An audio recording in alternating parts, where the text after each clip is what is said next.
नमस्कार. कुस्ती सिरीज भाग 4 मध्ये सगळ्यांचं स्वागत आहे. मागच्या वेळेला आपण असेसमेंट बद्दल बोललेलो होतो. ओके, असेसमेंट केल्यानंतर तुमच्यामध्ये काय कमतरता आहे, तुमच्यात प्लस पॉईंट काय आहे हे समजून येणार आहे आणि तुमचा जो प्रतिस्पर्धी आहे याच्याशी आपल्याला कम्पेअर करून त्याच्यात प्लस पॉईंट काय आहेत त्याचा अंदाज घेऊन आपण त्याच्यावरती काम करू शकतो. महाराष्ट्रामधले पैलवान आपल्या इथे खूप चांगल्या पद्धतीने परफॉर्म देतात, परंतु प्रत्येक खेळाडूला एक सारखाच व्यायाम देतात. आता उदाहरणार्थ ए आणि बी हा पैलवान आहे, तर काही पैलवानांमध्ये ए मध्ये स्ट्रेंथ कमी असू शकते, बी मध्ये तुमचा बॅलन्स कमी असू शकतो. हे आपल्याला माहीत असणं गरजेचं आहे.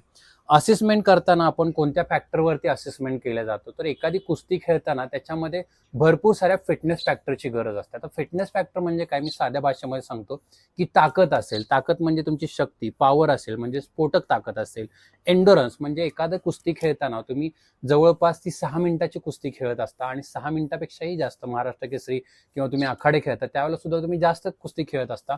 आणि ज्यावेळेला तुम्ही कुस्ती खेळत असता त्यावेळेला तुम्हाला एंडोरन्स म्हणजे मसलला तुम्हाला सातत्याने काम करावं लागतं, म्हणजे एखाद्या मसलची जास्तीत जास्त वेळ काम करण्याची क्षमता असेल.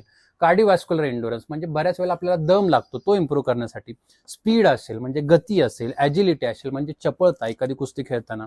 मोबिलिटी आणि फ्लेक्झिबिलिटी आहे म्हणजे एखाद्या जॉईंटची व्यवस्थित हालचाल असणं खूप गरजेचं आहे. बऱ्याच वेळेला जर तुमची हालचाल व्यवस्थित नसेल, फ्लेक्झिबल नसेल, तर तुम्हाला इंजुरी होण्याचे चान्सेस असतात.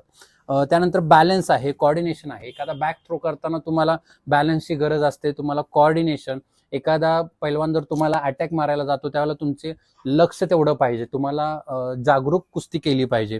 त्यानंतर रिॲक्शन टाइम, एखाद्याने अटॅक करताना तुमचा रिॲक्शन टाइम जो आहे पट करून तुम्ही पाय मागे घेतला पाहिजे. तर हे सगळे फिटनेसचे फॅक्टर आहेत.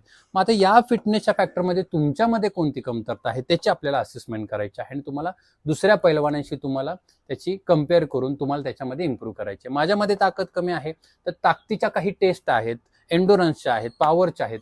त्याच्यानंतर तुमचं बॉडीचं वजन किती आहे हे सुद्धा महत्वाचं लक्षात ठेवा.